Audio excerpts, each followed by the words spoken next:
I am Barbara, founding editor of the New Bedford Light, and it is truly my pleasure to welcome you to the second meeting of the New Bedford Light Fine Arts Club, a new place for local artists to show and hopefully sell their work. As you know, we are a all-digital, non-profit, nonpartisan news outlet. And most of what we at the New Bedford Light do is in-depth, high-quality stories about the most important issues facing the city of New Bedford and surrounding area, healthcare, education, housing, that kind of stuff. But we are also very much into reflecting and celebrating the local culture. And of course, the arts are central to that in the New Bedford area. So before we get started, that's right, I just want to give you a heads up. Mark your calendar. Saturday, June 11th, 3:30 to 5 p.m. in the afternoon at Kilburn Mill, we are going to have our very first in-person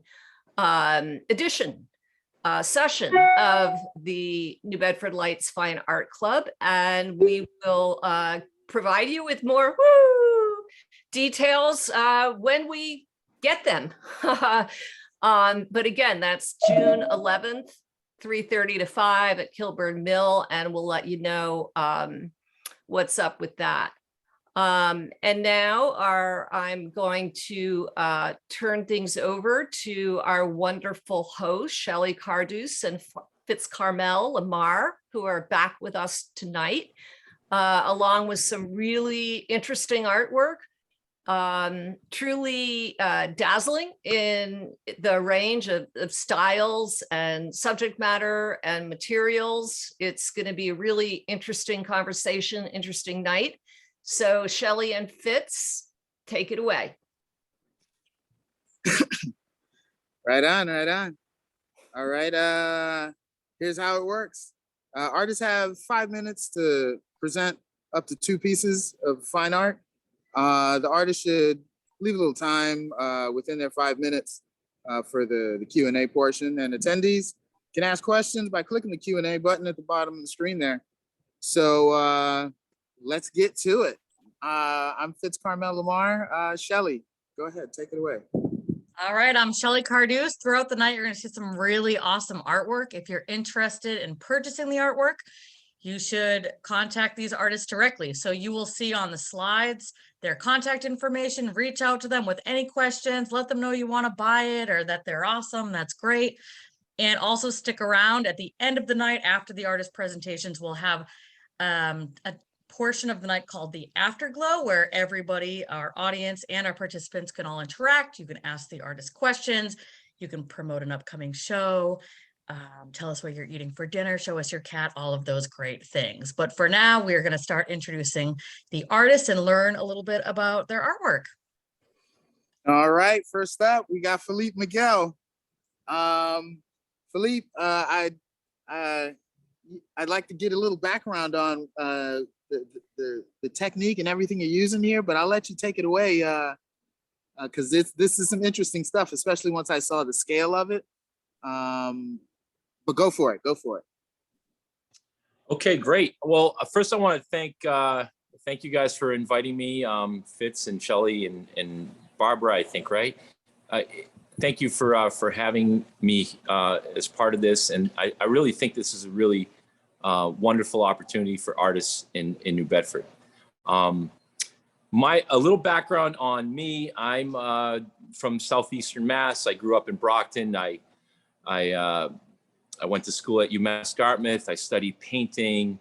I went on to UConn and I did a master's program there where I was doing mostly installation art.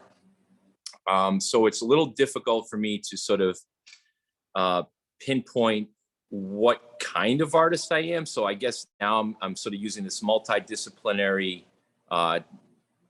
title because I work with sculptures and paintings and full art installations where I'm trying to create some kind of experience for my audience.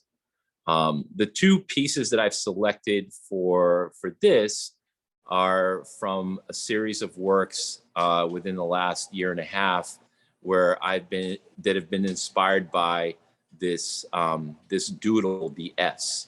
The S doodle that for some people have a strong connection to childhood. So you would draw this S on in school notebooks or on desks. You could see it scratched into like walls. So it has a graffiti element to it. You see it in pop culture and skate culture.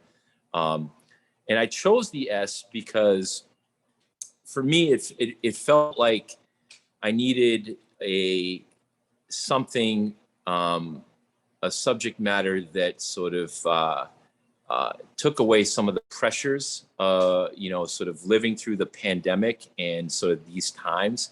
These times have been so crazy, chaotic, and traumatizing on so many levels that I decided to completely abandon all of my work and just focus on this doodle. This S, in a lot of ways, I have multiple connections to it because I'm an art teacher at Barnstable High School right now. And so I'm in school. And so I see the sort of, the difficulties that we have as teachers as well as students. We're sharing that difficulty navigating, these times. And the S seems like it's symbolic of that in so many ways. And at the same time, I'm old enough that, I'm old enough that I quite could have been in the time where it originated. Although there has, with research and chatter, that the S has sort of popped up as early as like the 60s. There's like there are I think skateboarders who remember drawing the S's in the 60s and early 70s. And then of course in graffiti culture, it's popped up. And even Basquiat had drawn an S in his work. And so I have that nostalgia connection to it, as well as like being a teacher, that connection. And then on top of it, like for me, it's really helped me through, sort of this healing that we're all sort of experiencing. We're all trying to heal from like traumatic events. So in that other piece that, this is the second piece. The first piece, I'll try to describe what we're seeing here. It's it's at 4 feet by 2.5 feet.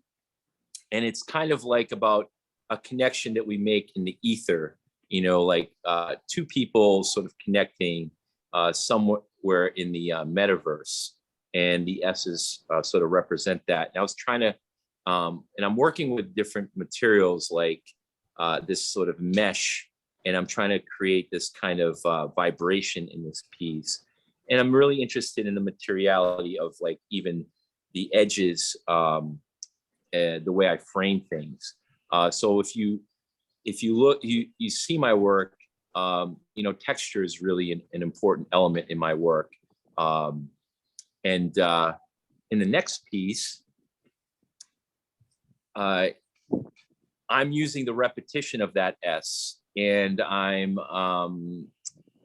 sort of approaching it from different perspectives. So in this case, I use linoleum, and I carve out linoleum, and I stamp the linoleum onto the surface, and I layer it with painted sort of enamel S's, and then I draw back into it.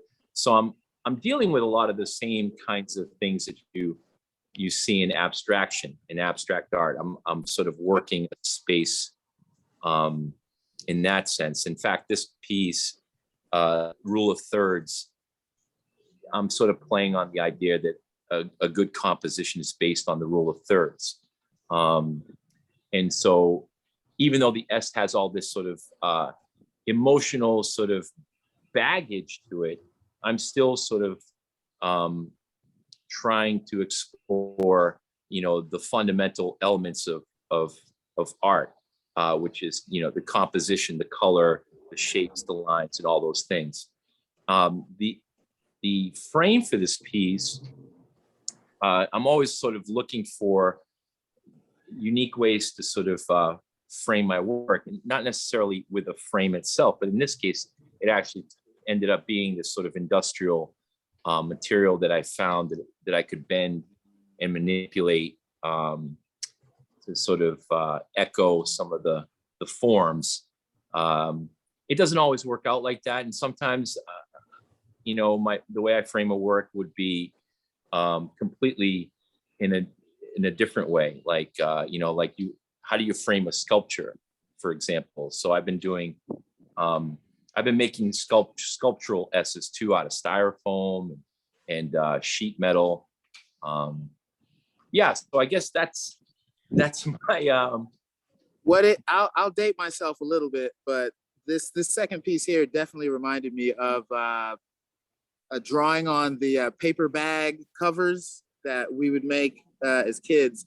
And I know that I've seen that S just plastered all over it with different shadings and such like that. So that's definitely a pretty cool throwback. Yeah, I drew that S a lot in junior high on those paper bags as well. I think we're definitely showing it is interesting to see how long that lasts. Are kids still doing it? We do have a question from an audience member asking, Filipe, do you have a favorite S piece?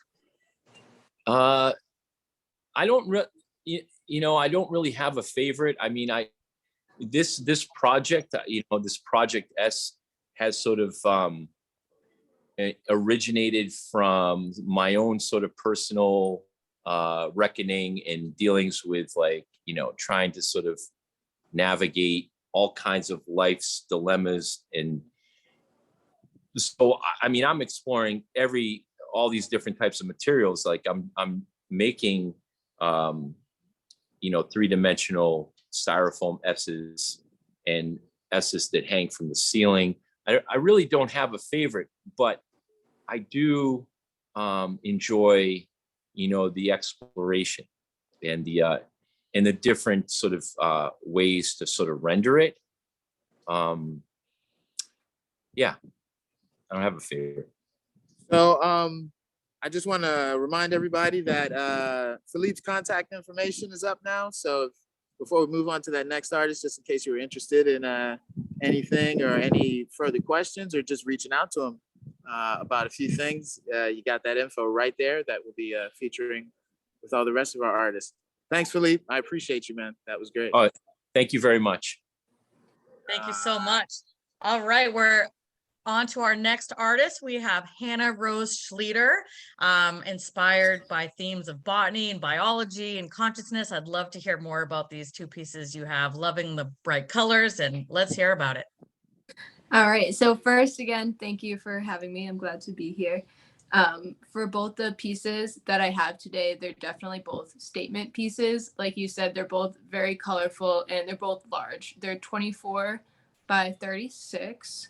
A little bit about me is I basically started painting live at like concerts. Of course, I already had done it throughout high school. But when I got into the festival scene, I started painting there. Multimedia, I really love 3D and texture, which you can't see in these pictures, but you can see if you go to my site. For this Nirvana piece, it was kind of trying to intuitively interpret anatomy. I'm in the medical field, and so anything anatomy to me is just like enthralling. To other people, it's probably a little strange sometimes. So it really is exploring the interconnectedness of the whole body, from the cells to what you see. It is sort of abstract. There are like myelin sheath. So I feel like this cellular structure, I started noticing that it takes place in larger systems in our society. So like fast food chains work together, how human groups work together. And for me, that's something that's even up to planets is kind of interesting to explore. And then we can go to my next piece. Thank you. So this is Adoration of Spring. The texture in this piece is really, I wish I could show you guys in person. It's really kind of big. So I started just around the corners, and in the center, I just had this kind of like pale space. And it was winter when I was working on it, and we all just get like that pent up, stuck in the house, like kind of feeling. We all know it. We're from New England. So once that thick paint in the back finally dried, it was starting to warming up, and I brought in that first bouquet for the season, and that's what I ended up turning into. So kind of a way to brighten up and bring spring into a room. Yeah. I dig it. I'm purple is my favorite color, so you got all kinds of ranges in there, especially around that the face. I'm a huge fan of that, and I can kind of see the texture. I wasn't sure how, that's why I'm glad you kind of explained it and led with it a bit there. But I'm loving the texture on that one. I would like to see it in person because I'm sure it has a lot more personality as well. Yeah, What I really love about it is how much there's so much color in the background, yet the flowers still really stand out. Where that's very difficult to do is to have something be color on color, yet the boldness and the solid lines of the flowers. It's really cool that you're still able to see the separation of the background and the foreground. Awesome. Thank you. So cool. All right. Hannah, thank you so much for joining us tonight. Fitz, who's our next artist? All right, we got Stephen Ashley from Westport, representing the other end of that South Coast. So Stephen, I like the size of these pieces that I'm seeing lately with just these last few artists. So go into it because again, I'm looking. Okay, I'm happy to. Thank you all. Thank you, Fitz, Shelley, Barbara. I think what you're doing is an amazing thing. I'm from Toledo originally, and so having ripped off the Detroit Fine Arts Club, I think is a great idea. My sister runs an arts organization in Northern Michigan, and I've already sent her an email saying rip off, because I think it's a great idea. So, and I'm actually thrilled to be part of this venture this early on. As it may or may not be said in my bio, I've recently retired from a life in television. Let's just leave it at that. I left my artwork 45 plus years ago to go do the work in television, and then have only just now come back to it. And what I realized is that I've been lugging these things around over dozens of moves and so forth. And I realized some of these things I don't throw them away. They don't hit the dumpster. This one in particular is one of my favorites. And it is an expression, I suppose, simply put, of my then devotion to the Polaroid SX70 world. If you're old enough, you'll remember in the mid 70s, they introduced this new miracle camera. I became one of the first fans of it, and was experimenting with it and learning how it worked, what the medium was all about. My alternate photography life was that of big studio cameras, view cameras, modeling myself on the Ansel Adams, Edward Weston School of Photography. And so when the SX70 came along, I thought, wow, this is really amazing. Anyway, so I fell in love with it as kind of a fanboy and did this piece. And I have to just confess that I've loved it for as long as since I've done it, which was in the mid 70s. It's fallen apart a few times. I've reconstructed it, reframed it, remounted it. And interestingly, if you get up close, you can't see it in this picture, but the pigment is beginning to crack like an old, like an old oil painting. But the color actually has remained color fast. Anyway, so I think of it as just kind of an homage to an era of photography that I was in love with and obsessed with, in fact. And interesting to note, just the way technology is, that camera, that company, that whole era of film is gone. There's an effort to revivify it, but I think it's a faltering effort. So I feel as though these are kind of special keepsakes of a moment in time of a particular technology. So that's really, and I suppose it's kind of a one-off. I have a lot of Polaroids lying around, but this is my most emblematic piece. The next piece, this piece is probably more representative of what I'm beginning to re-explore. Again, this is from long days gone by, but again, it survived the dumpster thrust.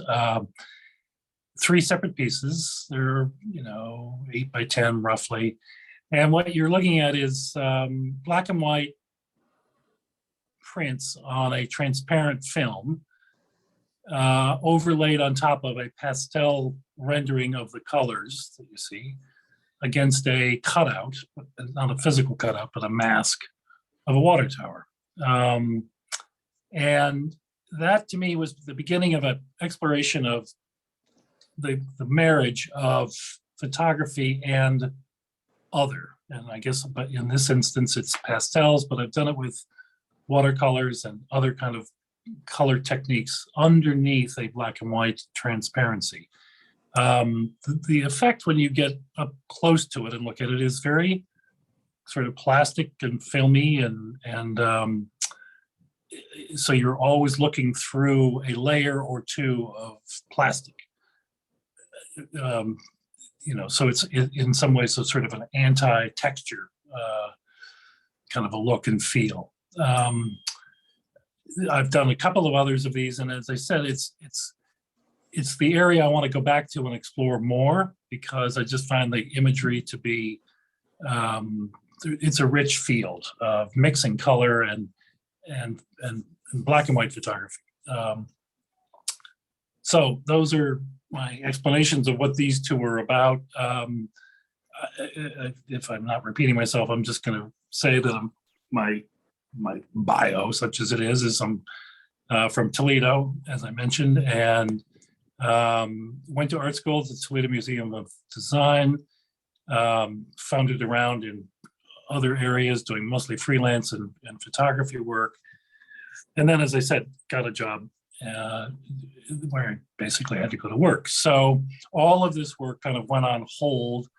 And now that I'm old and decrepit and retired, I've decided to take it up again. So I will leave it at that. Well, I'm sure glad that you're taking it up again. I do have one quick question before we move on. So you're saying that the black and white is on top of the color? I know it says that, and you said it. I just needed to hear that again. Yeah, wow. They're two separate. That's really cool, because it really looks like the color is in the foreground. Yeah, it actually does want to be seen in person, because you can begin to see the separation between the pastel and the layers of the plastic, and the pastel itself is drawn on acetate again, so it's a multiple layers of plastic that what you're looking at.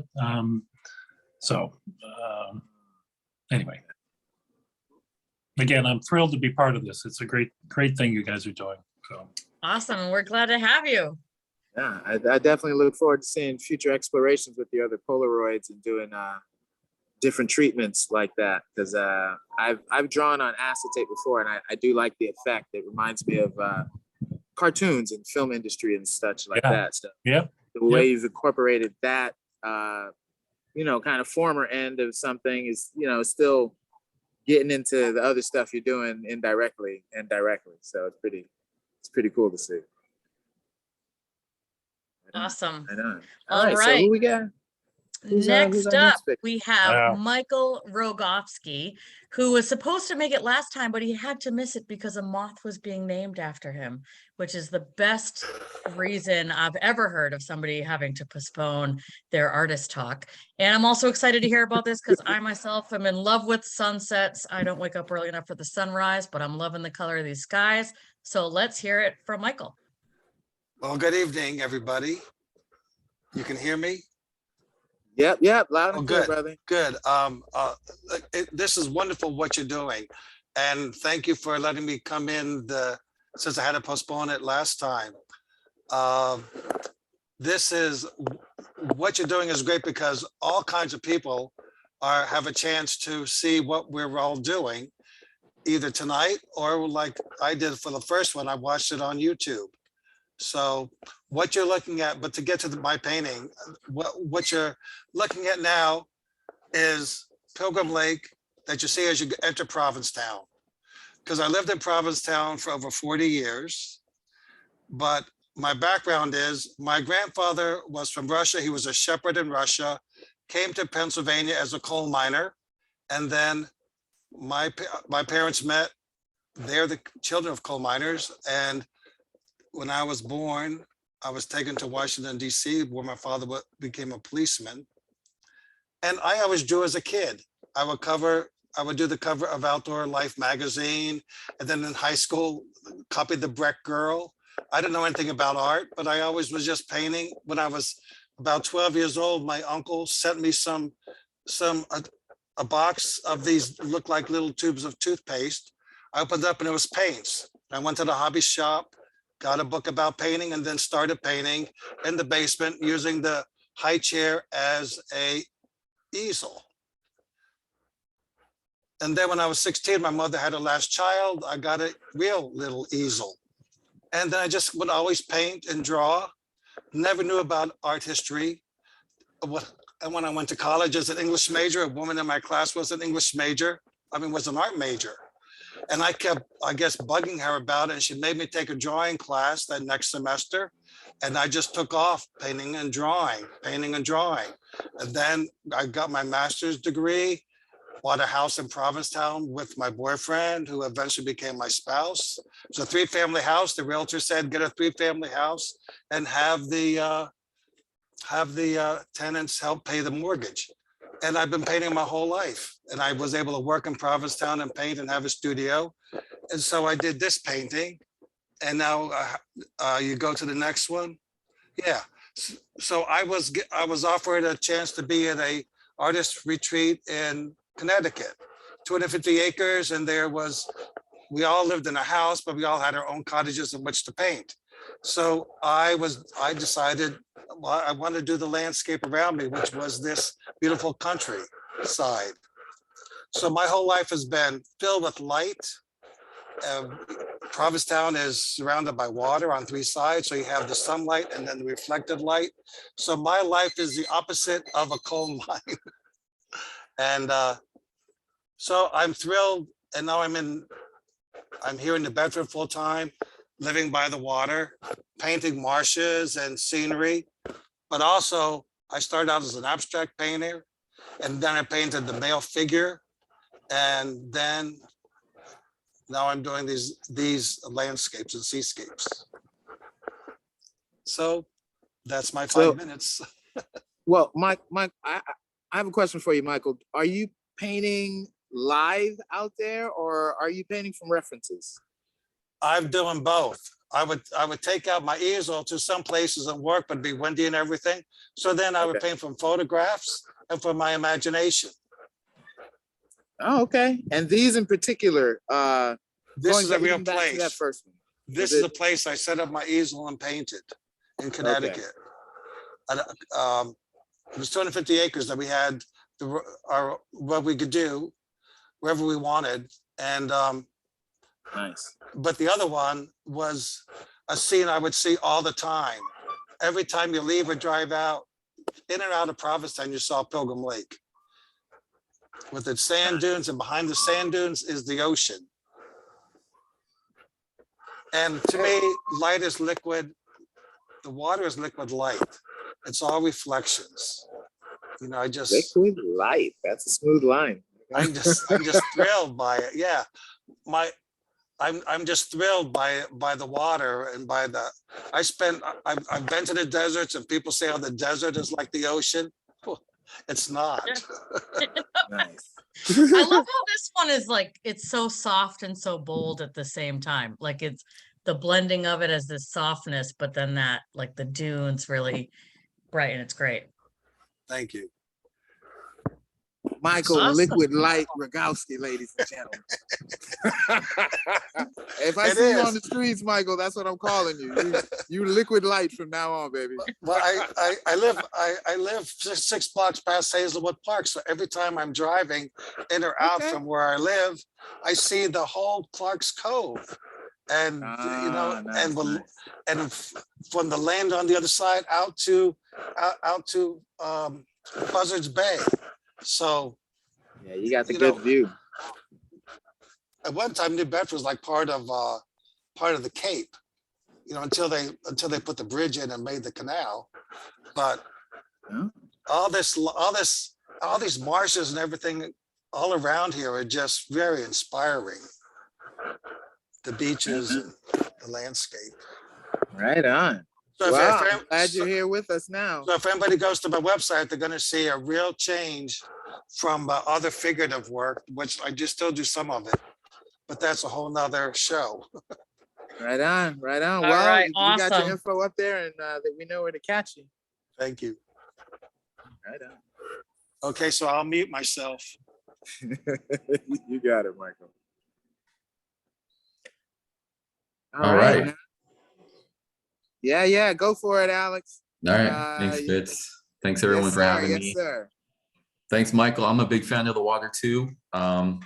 Little background on myself here. In 2002, I joined the Coast Guard. I served as a navigator, got out, got a captain's license, worked on the water about 17, 20 years. And 2010, I went to the School of the Museum of Fine Arts at Tufts using the GI Bill. I entered and got a scholarship with a portfolio of solely photography and quickly gravitated towards sculpture and never looked back. While I was there, they told me to incorporate my already existing life experiences, being a little bit older than the student body there. So I started bringing materials from my job into my my new job, which is the art, and been making these sculptures ever since. The piece here, Greater Protection, is part of an ongoing series that is based around the word and purpose of protection in itself. And this particular knot is a flat Turk's head, which is used to protect the ground tackle or the pulleys that are on sailboats. And when they're not being used, they sort of flop over onto the deck. So you tie this knot around it as padding to protect the ship. So I've amplified that to increase the protection, almost like a mandala, a shield, or an emblem for your home. We could go to the next one. Thank you. Oh, I'm sorry. Well, we can go back to that in a second. All right. So the material, I do a lot of sourcing. Where the rope comes from is also important to me. Some of them I have used myself on the job, so I have the stories that go along with it. In this particular case, I personally didn't work on this tugboat, but I sourced it from Boston Towing and Transportation in the harbor, and they have the sole contract to take the USS Constitution in and out of her berth every year, and that rope was used to assist the USS Constitution. Then we can go to the next one. Nice. That's some history there. So this is a commission I did at the beginning of the year here, and this is from, I want to say, over 200 feet of line that was used to assist a barge that fueled up in New Bedford here and was taken to Nantucket and Martha's Vineyard to provide the heating oil for the residents on the islands. And they, just like the other line with the Constitution, they retired this line out of service, and I incorporated it into this knot, which is an ocean plat knot, typically used to protect the steps going up and down different decks on ships and boats. And it goes into the fancy work that's not only aesthetic, but also functional, that creates a purpose of protecting the boat itself. Do we have any questions? Alex, where have you displayed some of these pieces, or are there any currently up for display that people could see them in some buildings? Any? I know you've had Sure. some cool shows before, but I can't remember off the top of my head. Yeah, thank you, Shelley. I have one on the outside of Hatch Street Studios in the North End, and all of these have some deep concepts relating to the venue or the collector themselves. I have some ongoing clients who like to incorporate numerology, specifically 5s and 8s. So I do a lot of tying in methods of 5s and 8s. For them, the one on the side of Hatch Street, it's a series of rings. It's 4 rings on the left and 3 on the right. And that relates to another series of mine that revolves around Morse code. So 4 dots is the letter H and 3 dots is the letter S in Morse code. And so it's HS for Hatch Street. And the name of that piece is monogram for the initials. Another piece I have, similar to the first image we viewed, is at the Black Whale. That was the original protection piece I made. That's there now. I'm currently doing commissions for some of the same restaurant owners that's going to go up at the Sail Loft in Hayden Village. And I just finished a 10-foot long commission that I installed last week in the new ER waiting room at Toby Hospital. Oh, nice. Nice. Congrats, that's awesome. So, Alex, okay, so this piece here, greater protection, approximately how long does it take? Like, could you describe just a bit of the process of, like, because I can't even imagine tying this, so, and laying that out and the space you have to do something like that. Yeah, so it takes a lot of space. That my current studio space is 2,200 square feet, so I have some room to move around. And typically I'll get line like this, which has been retired from the maritime industry and is being stored outside. So I'll fake the line out in as long of a straight line as I can to sort of unkink it if there's anything twisting in a direction I don't want it to. And then I'll begin to clean and inspect the line of any sharp objects or debris that I need to remove, do some vacuuming, constantly shop vacuuming the pieces as I begin to tie the knot. And so, like a needle and thread, I'm physically holding the rope as it's the thread, and I'm the needle moving it back and forth across my studio space and tucking it under. And then once it gets towards the end, so this piece is 52 inches in diameter, but they usually start about 8 feet in diameter, and I tighten them symmetrically, smaller and smaller and smaller, till the tension is some of what holds it in place and keeps it there over time. But to do so, I have to hire an assistant, and we use some sledgehammering and some crowbars. A lot of physical effort goes into that, and then some more cleaning, and then mounting, in this particular case on 3/4 inch cabinet grade plywood that has a pre-finish on the back. And I do some letter stamping with my initials and the signature and the name of the piece. that's, awesome. I love it. And Alex, it was, oh, sorry. Go for it, Fitz. Oh, no, I was just babbling. Yeah, and Alex, it's so cool to also hear, your thoughts behind it, because I did see the Hatch Street piece recently, and I saw it as, oh, look at the circles, they look cool, they're floating, and really didn't know about the codes and the meaning. So really awesome. So happy that you joined us tonight. Thank you. All right, we're gonna move on to the next artist. We have some. I just wanted to say to Alex, I was thinking this must be very meditative to do, but then you're talking about sledgehammers and all that. So it's very energetic and not what I was thinking of being very meditative. Well, meditative and then therapeutic, I suppose, with the sledgehammer. Okay. Meditative in the way, like when I like to lift really heavy weights. I get it. Yeah. I get it, Alex. All right, next up we have Christine Maiato FitzGerald. I'm excited to hear about these 2 pieces. Quite a variety here. Let's hear from you, Christine. Hello, everybody. Hi, Fitz. Hello. Hey. Thank you so much for having me. So, a little background. My husband in the background. A little background on me. I'm born and raised in New Bedford. And I started drawing as a child. And my dad was a bit of an artist. He temporarily went to Swain School for a little bit. And I do have my degree in fine arts. And I'm currently the owner of Maiato Art Gallery and Studio. And I'm also a member of Gallery X since I think 2014, and I've been on the board for the last 3 years or so. So that's a little background on me. And as far as this piece goes, this is an exploration. It's part of my Textured Colors and Abstract and Exploration series. There's about 16 paintings in all. And this piece was inspired by the passing of my beloved uncle. And I wanted to capture his last spiritual moments. So being escapes form, ode to TL, and you say TL, it's an abbreviation for Tio in Portuguese. I am Portuguese. So I wanted to capture his being, his spiritual being, escaping his form. And I think I captured that quite nicely in this painting. So there's some gesso on there. That's where you see the texture, which I have a severe love of texture. I love texture. So that's how I did that. And I just played around with a little bit of rubbing alcohol and different acrylic paints to get that bubbling effect, which to me is his spirit rising. And it's a pretty decent sized piece. It's a 30 by 40 piece.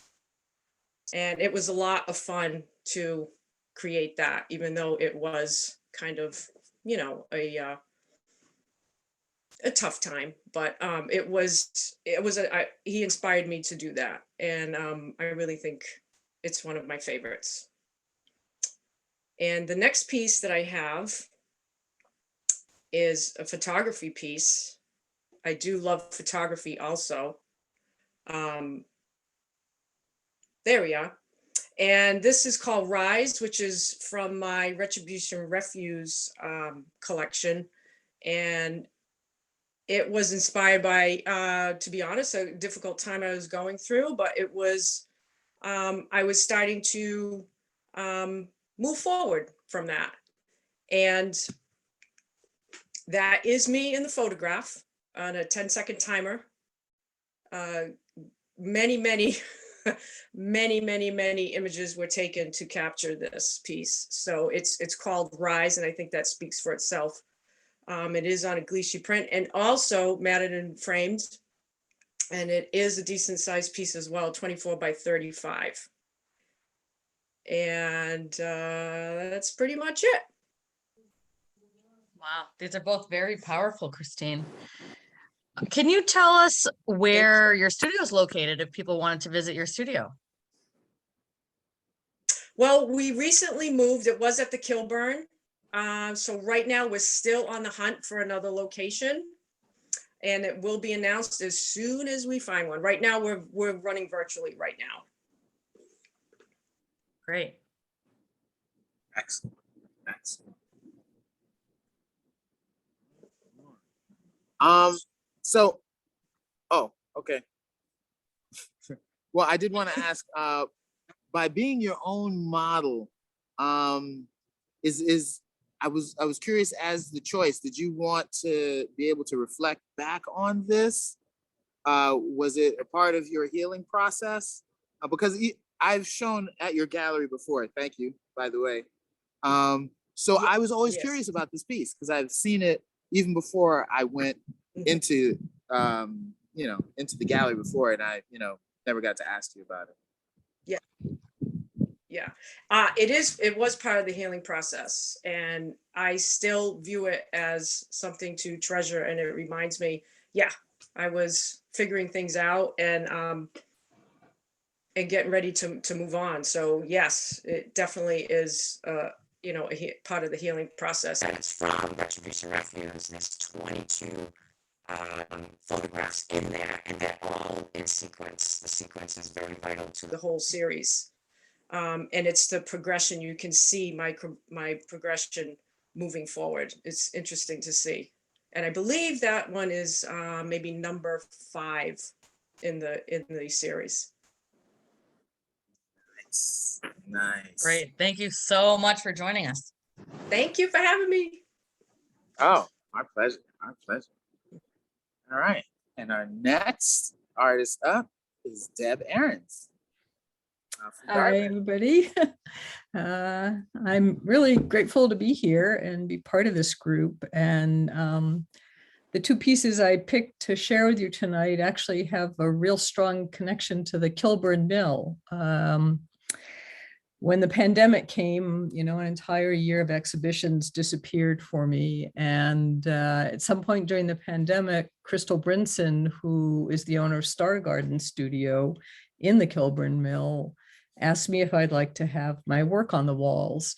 It is not an art studio, it's a plant studio, but there's such a synergy between what Crystal does with the amazing plant world she creates and my work. I was just thrilled to take my art out of the box, hang it on the wall, let my botanical imagery be with other plants. And the following spring, I created a single series called the Star Garden series of 5 selected spring prints. And this was one of them. And this is Lisianthus duo. And the next one in the series is Lisianthus unos. And I get asked a lot, are these paintings or these photographs? And,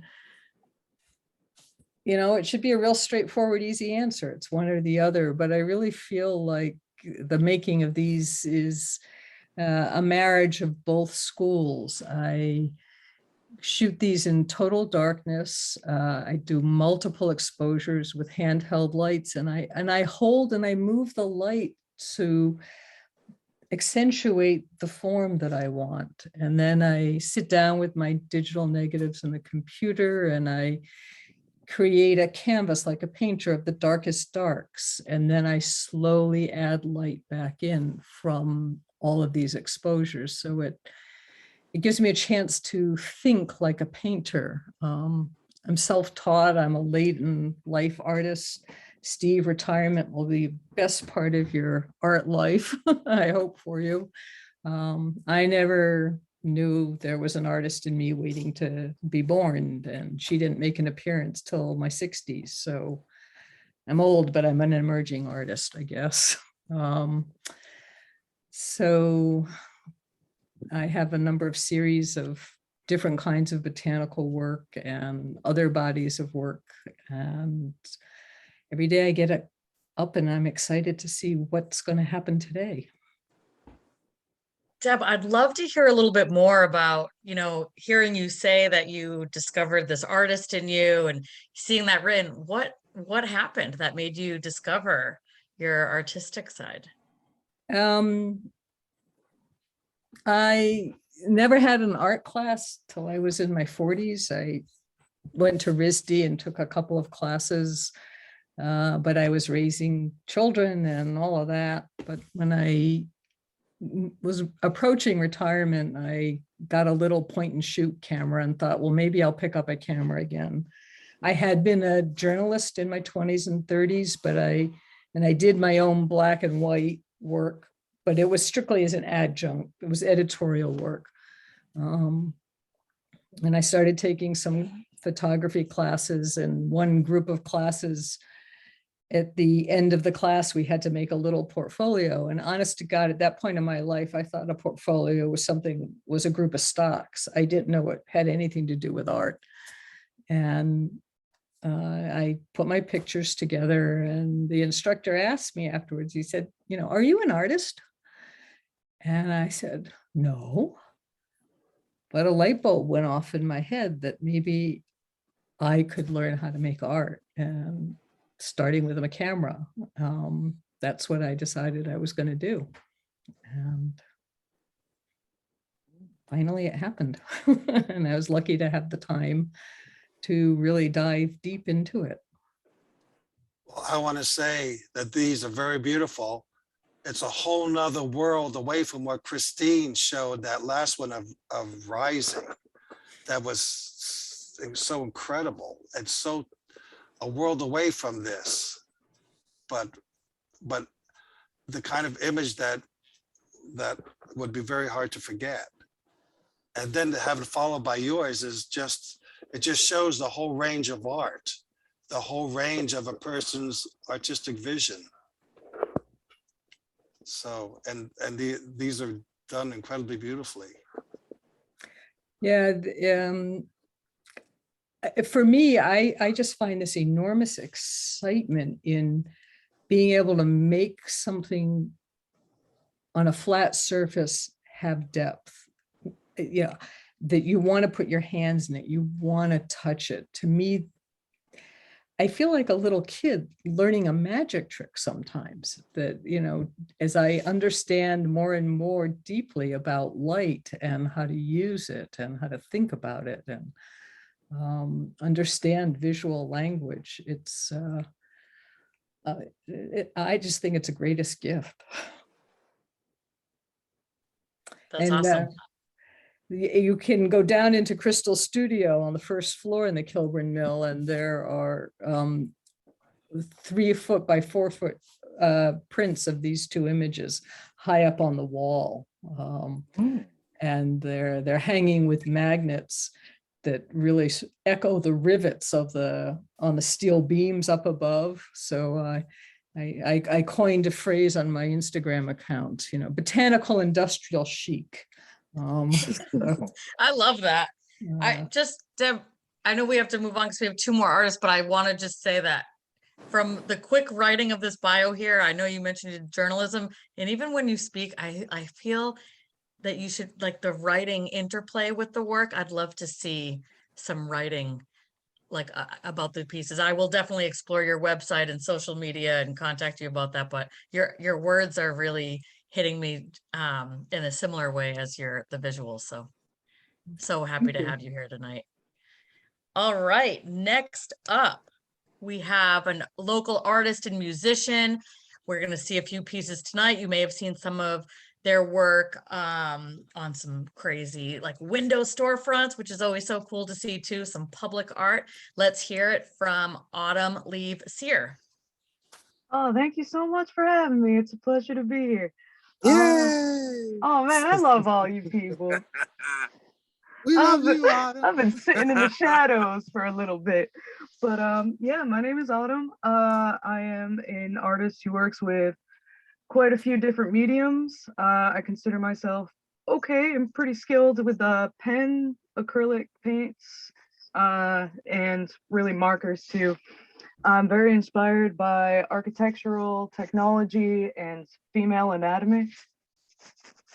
But yeah, I would consider myself going into the direction of psychedelic and surrealist art. That's the goal on some of these. This one is inspired by retrofuturism. It's kind of a dystopian tale of artificial intelligence set in the past that is also the future. So I am building on space and a world in this piece. So these 2 fine ladies here are androids, and they are kind of communicating with the rest of the universe from this secluded empty space through the pipes. Oh yeah, and I forgot to say, I'm from New Bedford as well, I think. Yeah, my bad. And then, so with this, I'm going with the more surrealist route. Oh, cool. You can go to the next one. It's all good. So this one is quite dystopian. This one is, okay. So you got the big man on top. He sees everything. This is a government fellow, if you want to say that. And he's controlling this little guy and putting him in a labyrinth. So I'm kind of playing with liminal spaces here as well. A labyrinth of empty rooms. And I know it's kind of depressing, but but you know, the colors are subdued for a reason. And both of these pieces took me a week of 12-hour straight days. I started with the pen and ink, and then I layered acrylic paints on top of that. And so my process is very mixed media in this, and there's almost like a discordance between the two, and I kind of like where that effect is taking me. So I'm really hoping to have more pieces in this concept because I am trying to build a world from this sort of idea.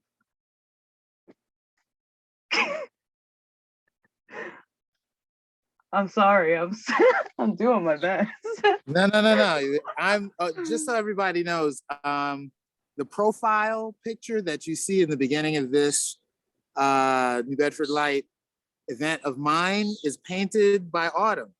That is my favorite painting of all time. Dude, And she's actually one of my favorite people. So Fitz, I love we you, go man. back. We go back. Oh, we go So way I back. appreciate, I'm glad you're here. Thank you and for that having people me. get to see your Thank cool you. style. Thank you. and all I'm of your, developing. I'm developing a No, style. I've had the pleasure of watching you grow a lot Oh, Fitz, over man, I've been the watching. last few years. I'm still trying to keep up with you, man. We got this friendly competition. It's wonderful. I do gotta say, I love portraiture as well. That's one of my digs too. And Fitz was one of my like favorite portraits. I had to paint him. At the beginning of this, you said that you're like okay with and then what I don't know what you mean by okay. You're very talented. I keep putting my face really close to the screen. I'm like, I want to see more. I want to see it close. Oh yeah. I like details. I like the little details.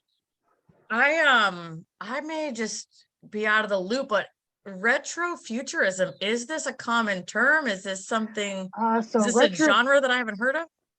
It's kind of like if you look at, let me think, the works of Mobius, I would recommend. So imagine, like spaceships in the 1960s and how they would draw that stuff. That's what you're looking at for a basic, broad retrofuturism, but it is a term in art. It's actually really fascinating stuff, and many animes are actually inspired by retrofuturist artists. And also the works of Terry Gilliam speak to me as well. I love all that psychedelic fun stuff, and that mixed media and just collage style is really, really just inspiring to me. Awesome. All right. So you're also in a band. I know we normally don't kind of plug that too, but are you showing any art anywhere, and are you playing anywhere? So I am showing art actually next Wednesday. I will actually be going into more depths on these two pieces at the Co-Creative Center on Wednesday the 25th. So I'll be showing a little bit there. And I have a couple of pieces at Gallery X right now. I'm pretty new to putting stuff in galleries. I usually have always just been on social media, so I'm branching out. As for the bands, I am in a psychedelic rock bands. We are Starbath, and we have a show at Dusk in Providence tomorrow.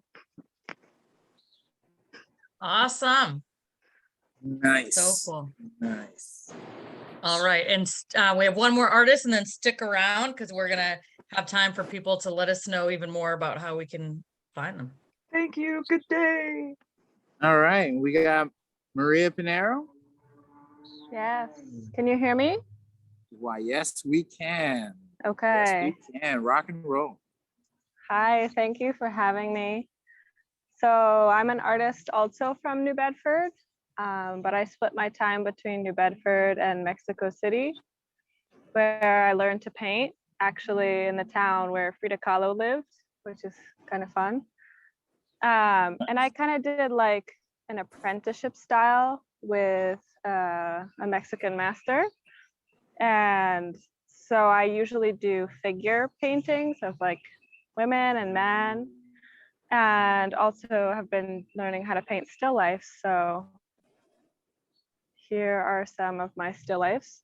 This one is called El Faro, which is a lighthouse, painted in Mexico City from a bunch of things I found in the market, like this giant fish that's kind of like a shark, but it's not a shark, definitely. But and then there's some chunks of meat, and I just kind of really enjoy putting together these kind of like scenes of the still life. I kind of put them together in a way that is almost an art piece in itself, and I photograph them also. And sort of like this dystopian kind of apocalyptic feel is what I like to do with my still life. So that's this one with crabs and lychee fruits and apples, and there's some nopals there. And then this one is a can of sardines, which, well, not really a lot of New Bedford.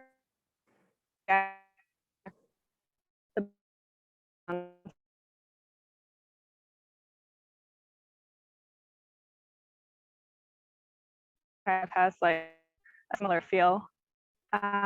So yeah, this one is figurative also, but has a little bit more abstraction, and it's also on a sheet that I stretched over canvas. So it's not a like just random canvas, it's a bed sheet. I thought the stripes would be cool in the back, but so I found this bed sheet that had them. So yeah, that's basically it.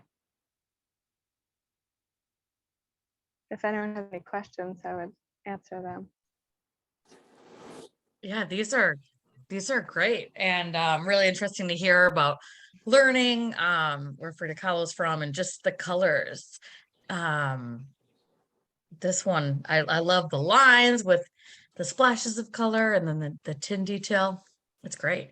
I'd love to hear a little bit more in your submitted bio. You talked about delivering some nude paintings during the pandemic. Could you tell us a little bit about that?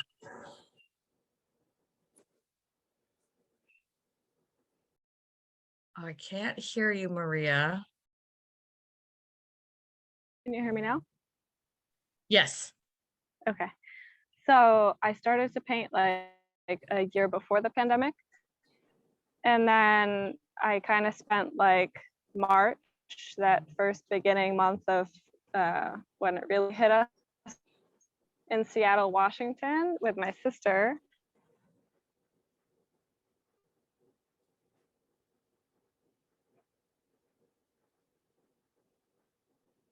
I freeze. You're drawing models. What is it? We heard you say that you were in Seattle with your sister and then you froze. Oh, sorry. That's okay. So I was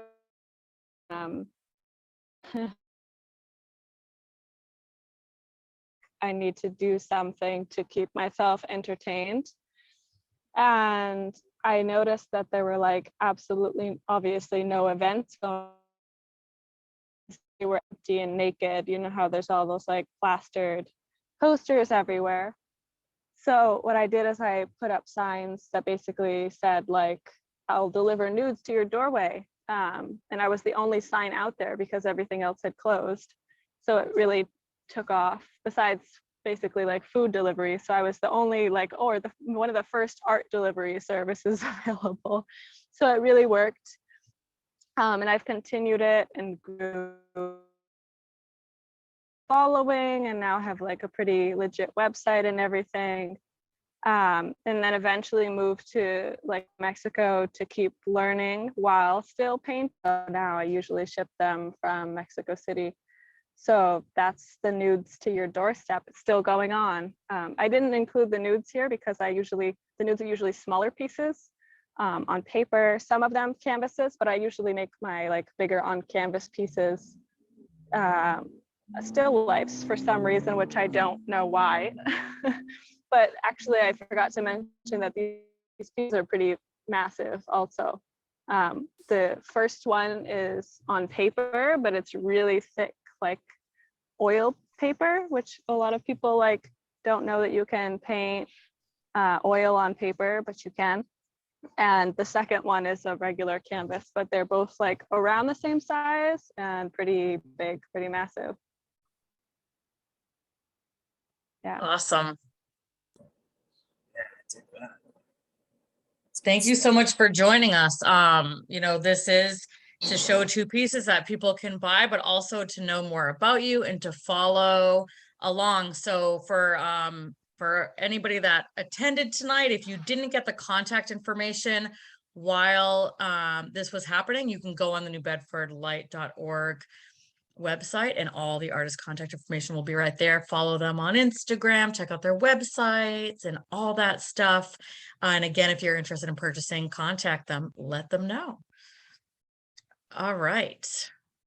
As Barbara said at the beginning, the next meeting will be June 11th.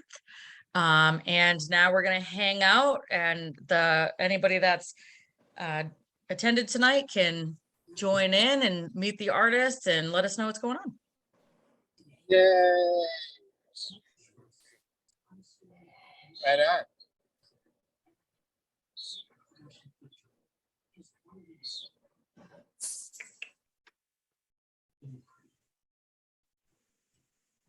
Hey, I just wanted to say thank you again for doing this. I think it's a really awesome for New Bedford and for all the local artists and art fans out here. Thank you. I agree. Thank you so much. Thank you all. You all did awesome. How about we just like give each other and everybody a round of applause for being amazing? What a cool Are we variety allowed of to artwork. unmute? Yes, unmute, Oh, word, yell, word, word. Okay. clap, hang out. You can take your video, show us your faces, again, show us your pets, whatever you got in the background. Kids can scream now. Oh, my, There's my painting in the back. Oh, wow. It's right there. Oh, you got the real thing, the real McCoy right there.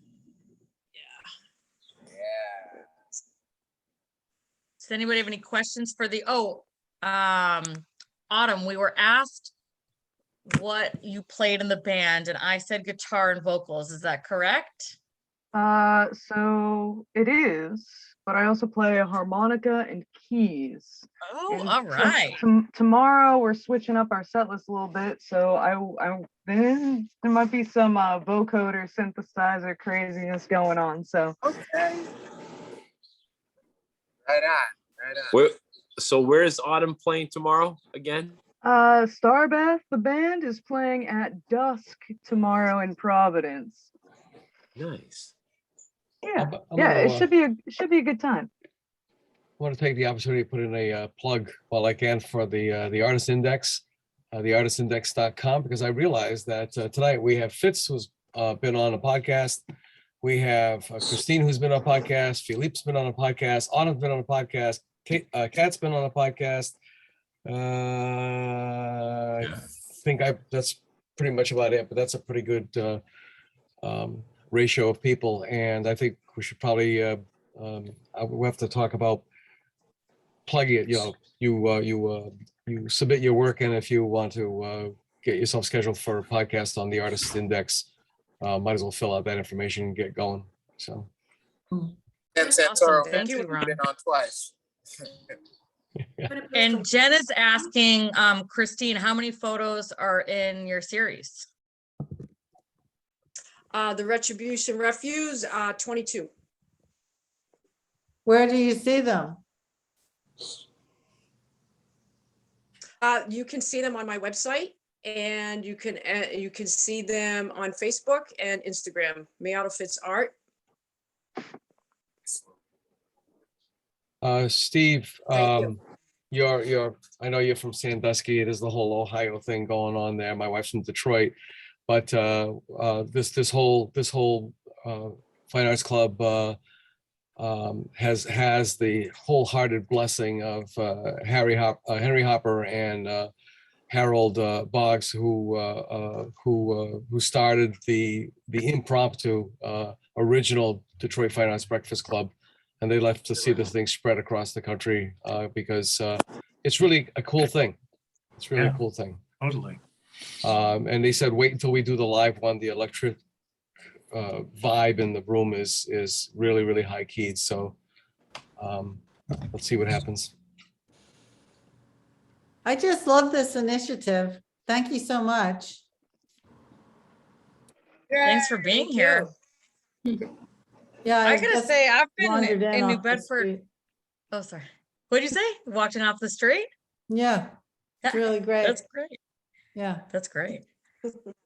What I love about this is I've been in New Bedford for over 20 years and have been involved in open studios and attended open studios. And I feel like a lot of these South Coast artists are new to me. And it's really great to have a platform where we can keep seeing who's out there. I don't know if everybody else has seen somebody tonight that they've never seen their work before, but this is really cool.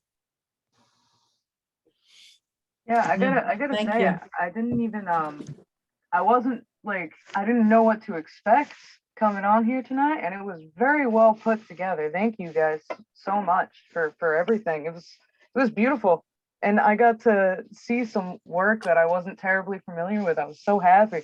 I'm like, oh shoot, that's so cool. That's what people are doing. Yeah, thank you guys. And I'd like to say, as far as collaboration goes, if anyone ever just wants to like hang out in Bunwood Park and live paint and kind of lift that culture up, that's something I think is so important. Sometimes the people that need art the most are the people that don't have access to it in their daily life. And Maria, I think that initiative you had to start delivering nudes during the pandemic is not only hilarious, but awesome. So Thank you. good work. I agree. There's definitely a story there that has to be plumbed. And oh, by the way, Den is also another alumni of the podcast. He must have moved somehow. It was as people come in and go out, it's like checkers. Everything keeps shifting around, so it's a little hard to keep track. I did put in the website, the Artist Index website, as well as the Artist Index podcast guest registration. Just in case you want to jump on there. We'll get to you because we've done 125, we've dropped 120, and there's more to go. And we have 3 for the musicians. There's 1 busker in the audience, I know that. Oh, and there's a piano player. And I might have missed somebody, but we've got 3 music hosts coming on: Scott Bishop, Sean McCarthy, and Jeff Ainsley. So that's going to help us expand more music. And we're looking for a jazz guy. Jazz guys are hard to pin down, let me tell you. So,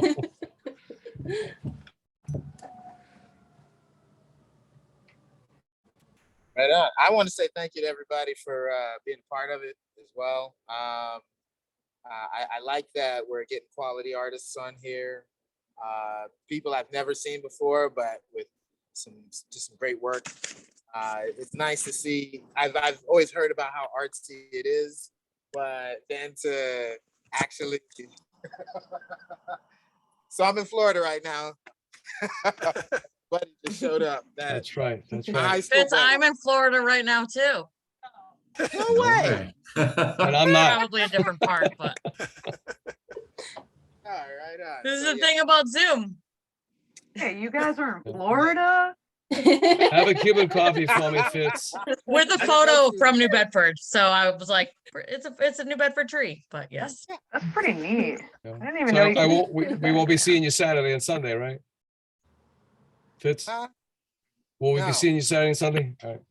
No. he's on vacation.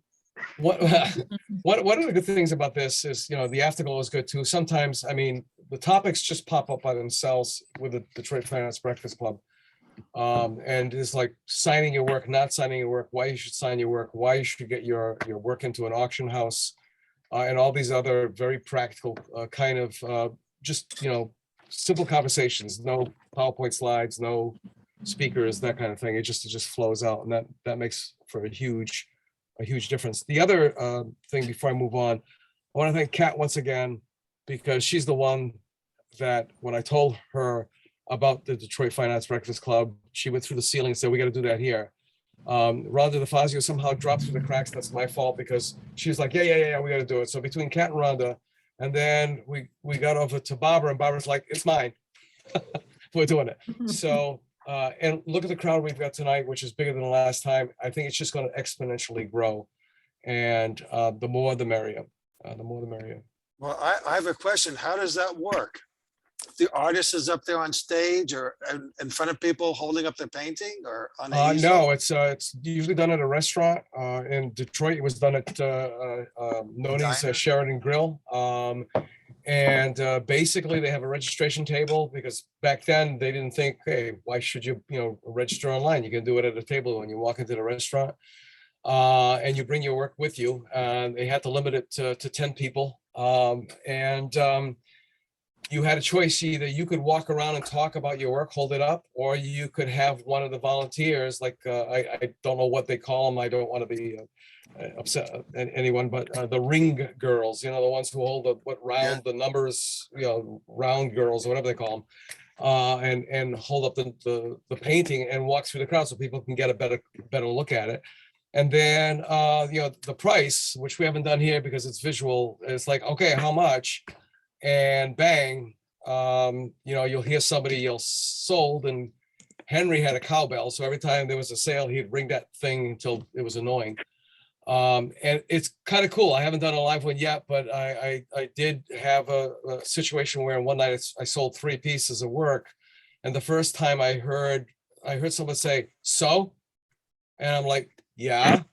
And they're like, it's sold. I was like, oh, I thought you said so. I'm waiting for you to ask a question. It's really kind of cool when somebody does that. And then what they do, and we can do here as well, you can go into chat as soon as it's re-enabled and contact the specific presenting artist. Nobody can see it, and just hook up, so to speak, art-wise, with the artist, and then you can meet up later and you get the money. Yeah, here's the painting.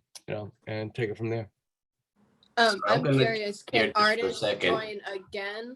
Is there like a time limit for artists to join again in the future? I know it's 10 artists per month.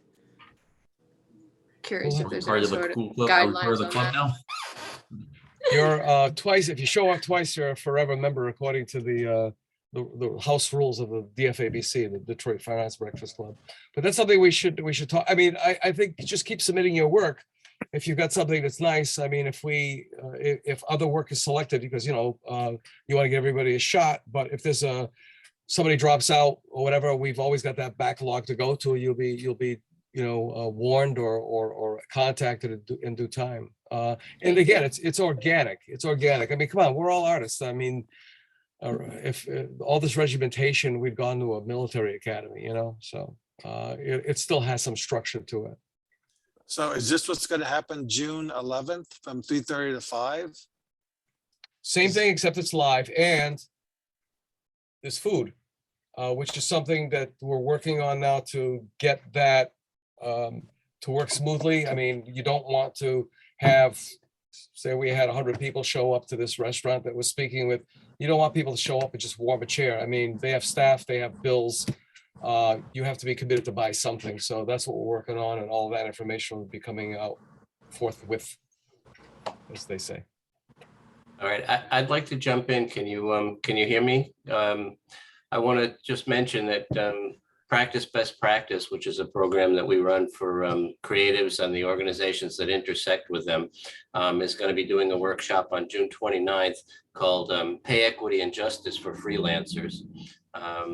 It's something we hope you'll spread the word about.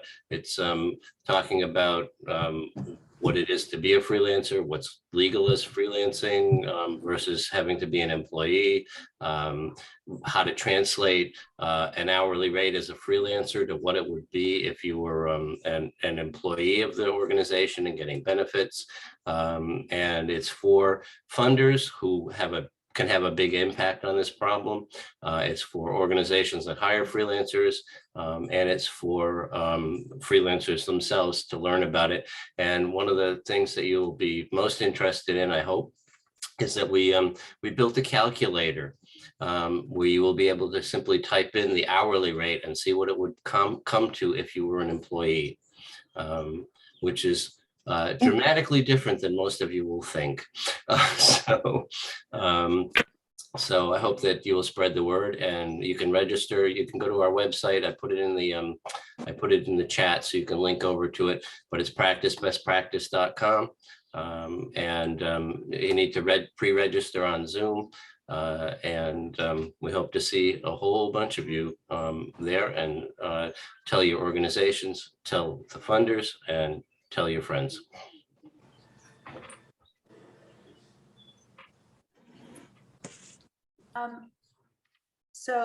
Hello, my name is Kat Knudsen. I think that this went absolutely wonderfully, astoundingly well.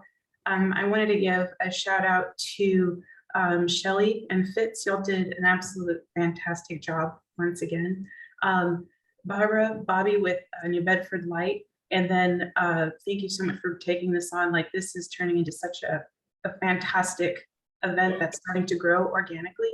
And then folks who are a part of the background scene, Leanne, I don't know if you can hear me, but she's done such an amazing job taking on the organizing project manager components of this. And then Brendan, I think yeah, there you are, your camera's turned on, I see you. Brendan, just thank you so much for all of the work that you've done to make this such a flowing process, you know, and not an interruptive event, but the event's designed in such a way and organized so that things move almost like dominoes organically. So just a shout out to all of the folks that made this happen. It's growing wonderfully. That's so true. And this lives beyond tonight. That's the thing. And again, the artists, you all did great. I know some of you logged in and said you're not that comfortable with Zoom, but everybody seemed great. Yeah, I mean, and then, you know, if something can go wrong with Zoom, it will. So everybody's just used to it. It's not a big deal. Alex, how long were you in the Coast Guard? Did 4 years active duty and then 4 active reserve. I was my brother- stationed, I was on the ship out of Portsmouth, New Hampshire, a 210-foot ship. And then I was at Station Newburyport and then Station Point Allerton, which is the tip of Hull. My brother did 22 as a QM and a chief. I was a QM. Well, yeah, he's a navigator, and he was the exec at Jonesport. So it's a Coast Guard family is a very worldwide tiny family. It's amazing how everybody has run into somebody at some point in time. Yeah.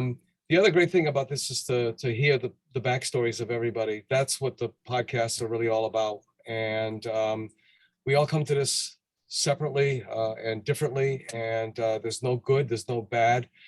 And come on, let's face it. I mean, if you weren't here tonight, you would have never heard about the new delivery service. Of course, you're wondering, I wonder what that's all about, right? It's like, here's your delivery, you know, it's like that kind of thing. Is there like a subscription to new delivery? Like, can I, out of curiosity. Oh, sorry. Actually, I was thinking about that really recently, like last month for the first time, and I've had it going for like a year and a half. And just last week, I was like, I think maybe there should be a subscription service. So maybe I'll let you know. Thank you. Like the new to the month club. Yeah. Oh my God. Maria, where are you tuning in from tonight? From New Orleans, actually, right now. Awesome. New Bedford incoming very soon. So nice. Excited. Yeah. Do you know Earl White?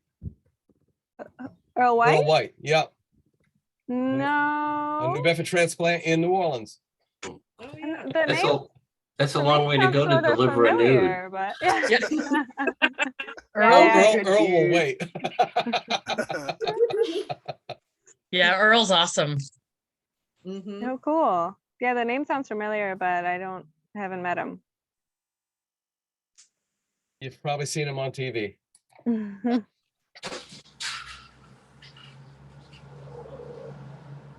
I actually have, sorry. I have a question, maybe for the community, if anyone knows that if in New Bedford, there's like live figure drawing sessions already happening.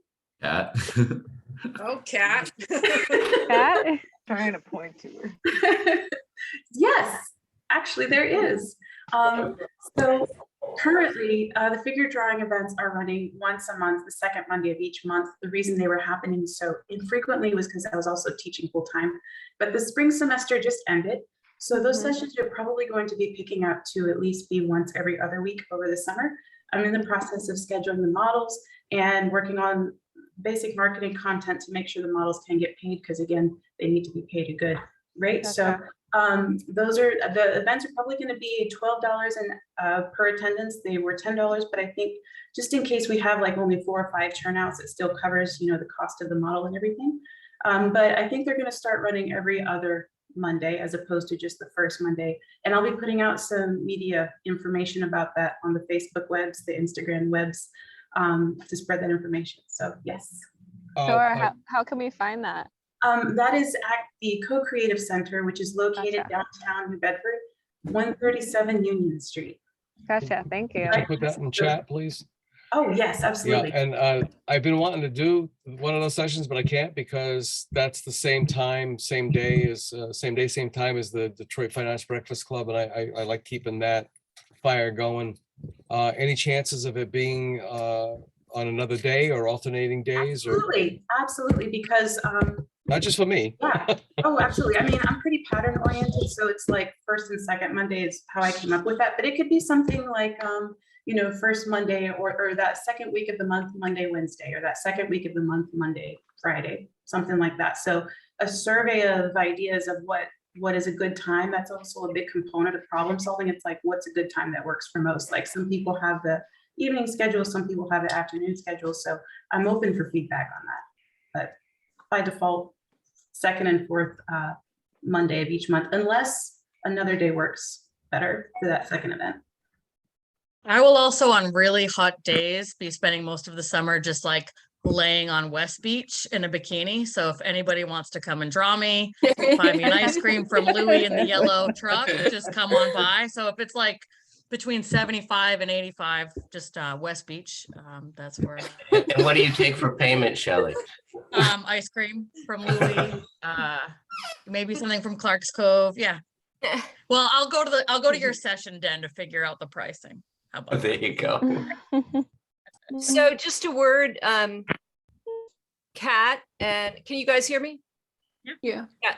Kat and others, the drawing class, music event, anything that has to do with arts and culture in and around New Bedford, please, please, please submit the basics to us at the New Bedford Light at calendar@newbedfordlight.org, and we will post it on our calendar. And we're looking for more and more stuff outside of the big institutions that have PR people who know to submit the stuff to us, but it's real simple. Just send us an email, give us all the basics, and we'll put it in our calendar. And we really, just spread the word to your friends and colleagues and help us flesh this calendar out. We really want to be a hub where anybody can come to our site and see what's going on. And there's so much going on that we're not quite capturing yet. So the more that you and your folks can help us to do that, the better for the city. Barbara, I went and submitted our most recent, upcoming workshop, but I was also looking for a place to send a press release, and I couldn't find something on your site. Was I just missing it? No, we don't do press releases. Oh, okay. But if you submit to our calendar, we're happy to put it there. Again, Okay. It's calendar@newbedfordlight.org. Yeah, no, it's on the calendar. I just was trying to do both. Good. Okay. No, we are, what shall I say? Not picky, but disciplined about what we do because we have limited resources, of course. Every Sure. news organization does. But the calendar is really the place that people go to see what's going on. Okay, great. Yep. And there's also what we call a civic life calendar that Brendan puts together. And so if you know of other things that are going on in the community that aren't necessarily arts related, but are just community events or opportunities for people to volunteer or whatever, please send those also to calendar@newbedfordlight.org. And we spread the word, obviously, through all of our social media accounts as well. Great. We kind of felt like this one straddle the civic life and the arts and Yeah. culture, but you know, So if our arts editor, Tony Delgado Green, who isn't here tonight, and our community life editor, Brendan, they see all the same stuff. And if we think it straddles, we put it in both calendars. okay, great. So I submitted an event for a series that's going on next week, Monday through Friday. I don't know if it was received or not yet. I'll check again, double check the email, but just a quick plug, Monday through Friday next week, again at the Co-Creative Center from 6 to 7:30 each night is guest speaker. Autumn is actually one of the guest speakers at that event next week. And what it's going to be, it's called Artist as Art Historian. And so basically it's an in-depth presentation that the artists give that talks about their background aesthetically, what they like, what influences their work, historic influence that goes into their work, and then any sort of subject outside of the visual arts that also inspires their work. So it kind of braids those things together. We'll get a chance to hear artists present for roughly an hour, and then there'll be like Q&A time after that. So that's Monday through Friday next week at Co-Creative Center. It's called Artist as Art Historian. If anyone has questions, I'll put my email in the chat section. It's already starting to be promoted on Facebook as well as on the other social media channels, but it's free. It is a free event. Anyone can attend. Thank you. Sorry. Yay. Well, these mosquitoes are tearing me up, so I gotta. Oh, Fitz. go. I gotta go. But I love you. Bye. Thanks, everyone. Bye, Thanks for Fitz. having Thank me. you. Thanks for putting it Thank on. you. Thanks to the person who Thank did the you so much. slides too. Yeah, yeah. That's Brendan. That's Brendan. Brendan. Thank Thanks, you, Brendan. Brendan, our producer. Thank you, Brendan. Thank you all. Bravo, Brendan. Thanks, Was a good time. Right, and thank you, Leanne, once Thank again, you, even though she Leanne, remains in the absolutely. shadows. Yep. Yeah, Sure, for sure. all Thank right. you, Shelley. Bye. Hope to see you all next month. Bye, friends.